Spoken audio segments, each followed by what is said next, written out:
Ассалаумағалейкум қазақ елі, эфирде Ақшам телеарнасының жаңалықтар топтамасы, эфир тізгінде мен Дәулет Сейітбеков. Өткен күннің өзекті ақпараттарын Ақшам телеарнасының тілшілері өздеріңізге ұсынады. Коронавирус індетінен қорғанудың тиімді әдістерінің бірі ол вакцинацияның толық курсы және ревакцинация. Сол себепті де COVID-19 ауруының одан әрі өршуіне жол бермеу үшін осы шаралардың қарқынын арттыру қажет. Аталған жұмыстар қалада қарқынды жүргізілуде. Өткен тәулікте Сәтпаев қаласында 93 тұрғын қайта вакцинацияланды. Осылайша барлығы 3214 азамат COVID-19 қарсы екпенің қосымша дозасын алды. Мамандардың айтуынша, ревакцинация қорғаудың жоғары деңгейін қалыптастыру үшін қажет. Дәрігерлер коронавирустық инфекция қарсы вакцинацияның үдеткіш дозасын 6 айдан кейін алуды ұсынады. Алдын алудың негізгі шаралары өзгеріссіз қалады. Олар бетперде режимі және әлеуметтік қашықтық. Азаматтар санитарлық талаптарды бұзу індеттің тез таралуына алып келетінін түсінуі керек. Қымбатты жерлестер, вакцинациядан және ревакцинациядан өтіңіздер. Өздеріңізді және жақындарыңызды қорғаңыздар. Тақырыпты жалғастырамыз. Коронавирустық инфекция ауруының күрт өсуіне байланысты Қарағанды облысы 2022 жылғы 13 қаңтардан бастап қызыл аймаққа кірді. Тиісінше ағымдағы жылғы 14 қаңтарда Қарағанды облысының бас мемлекеттік санитарлық дәрігері карантиндік шектеу шараларын күшейту туралы жаңа қаулы шығарды. Бұл туралы бізге Сәтпаев қалалық санитарлық эпидемиологиялық бақылау басқармасының басшысы айтып берді. Қаулыға сәйкес ағымдағы жылдың 17 қаңтарынан бастап ойын-сауық, ұжымдық, отбасылық, естелік іс-шараларды, оның ішінде үйде, банкеттер, үйлену тойлар, мерейтойлар және басқа да. Сонымен қатар ашық ауада да, адамдар көп жиналатын үй-жайлардың ішінде де өзге іс-шараларды өткізуге және оларға қатысуға тыйым салынған. Сондай-ақ жеке кездесулерге де рұқсат жоқ. Коронавирустық инфекция қарсы вакцинацияның толық курсынан өткен 10 адамды қоспағанда. Ашық қосымшасына қатысатын объектілерге 30 адамға дейін еске алуды жүргізуге қоспағанда. Оны құдайы, намаздар, еске алу өткізеді ғой бізде елдер. Солар жаңағы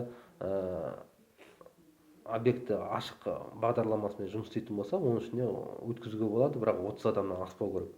Ашық жобасына қатысатын объектілер жасыл қауіпсіз мәртебесі болған жағдайда, егерде вакцинациясы болса, немесе жаңа ПТР тест тапсырған 7 күнге дейін мерзімі бар. Жаңағыдай теріс нәтижесі болғанда, олар жаңа көрсетілген талаптарын қатаң сақтаған жағдайда жұмыс күндері және демалыс күндері жұмыс режимі бойынша қызметті жүзеге асыра береді. Міне осы қаулыға сәйкес ашық жобасына қатысатын әлеуметтік экономикалық объектілер жұмыс уақыты, жұмыс және демалыс күндері тек қана түнгі 12-ге дейін ғана жұмыс істейді. Ашық жобасының қосбасшылары олар түнгі 2-ге дейін ғана жұмыс істей алады. Жұмыс режимін белгілей отырып, шектеулерді іске асыруға және жұмыстан рұқсат етуге құқығы бар. Қаланың бас санитар дәрігерінің айтуынша, Қарағанды облысында эпидемиологиялық жағдайдың нашарлауына байланысты елде жыл сайын 18-19 қаңтарда өтетін бұқаралық және діни шараларды, оның ішінде шоқыну мерекесінде жаппай шомылуға тыйым салынады. Және де мынау тыйым салулардың арасында бізде алдағы уақытта христиандардың мерекесі келе жатыр. Крещенский мороз дейді ғой, жаңа. Сол крещенский мороз кезінде жаңа суға түсуге, жиналу, солар бәріне тыйым салынады. Қыстың қаһарлы аязымен бірге жеке респираторлық вирустық инфекция және тұмау кезеңі де келді. Осыған байланысты Нұрбол Жолдыбаев халықты алғашқы күннен бастап мықты иммунитетті қалыптастыратын қажетті шаралар қабылдауға шақырды. Дәулет Сейітбеков, Вадим Кривов, Ақшам телеарнасы, Сәтпаев. Ал қазір әлеуметтік желілерде жалған ақпараттардың таралуы туралы қысқаша.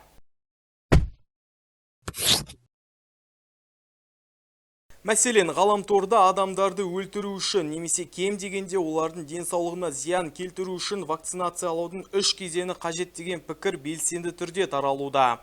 Теория авторларының айтуынша, вакцинаның бірінші дозасы жұқтырылған иммун тапшылығы синдромын тудырады. Екіншісі, тірі вирустың өлімге әкелетін мөлшерін жұқтырады. Ал үшіншісі, анафилактикалық шок тудырады. Бұл әрине жалған ақпарат.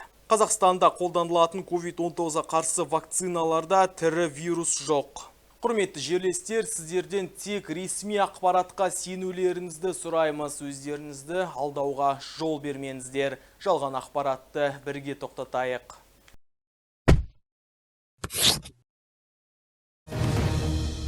Ағымдағы жылы халықты жұмыспен қамту шаралары туралы Қарағанды облысында биыл ұлттық жобалар аясында 25148 жұмыс орнын құру жоспарлануда. Жұмысқа орналасуға жәрдемдесу шараларымен өңіріміздің 41 мың тұрғыны қамтылатын болады. Осылайша жастар тәжірибесі бағдарламасы бойынша 721 түлек жұмысқа орналастырылады. Қоғамдық жұмыстарға 2959 адам тартылады. Сондай-ақ өңірде халықтың осал топтары үшін әлеуметтік жұмыс орындары құрылады. Нәтижесінде барлығы 300 адам жұмыспен қамтылып, алғашқы жұмыс орны 238 үміткерге ұсынылмақ. Еңбек мемлекеттік бағдарламасы бойынша ұрпақтар келісім шарты жобасы жұмыс істейді. Бұл зейнеткерлік жасқа жеткен жұмыс істеп жүрген қызметкерлерді кейіннен ауыстыра отырып жұмысқа орналастыру. Аталған жоба аясында өңірде биыл 34 тұрғын жұмыспен қамтылмақ. Ал зейнет жасына дейінгі адамдарды жұмысқа орналастыру үшін күміс жас жобасын енгізу 534 адамды жұмыспен қамтуға мүмкіндік бермек. Сондай-ақ өңірде халықтың әлеуметтік осал топтарынан шыққан жастар арасында конкурстық негізде 755 грант ойнатылды. Кәсіпкерлік белсенділікті арттыру үшін 1250 адамды бизнес негіздеріне оқыту жоспарлануда. Сонымен қатар 433 шағын несие берілетін болады. Бүгінге айтарымыз осы. Алда орай болжамы және орыс тіліндегі жаңалықтар қымбатты көрермен, бізді Ақшам.тв сайтынан да тікелей эфирден көре аласыздар. Келесі кездескенше еліміз аман, жұртымыз тыныш болғай.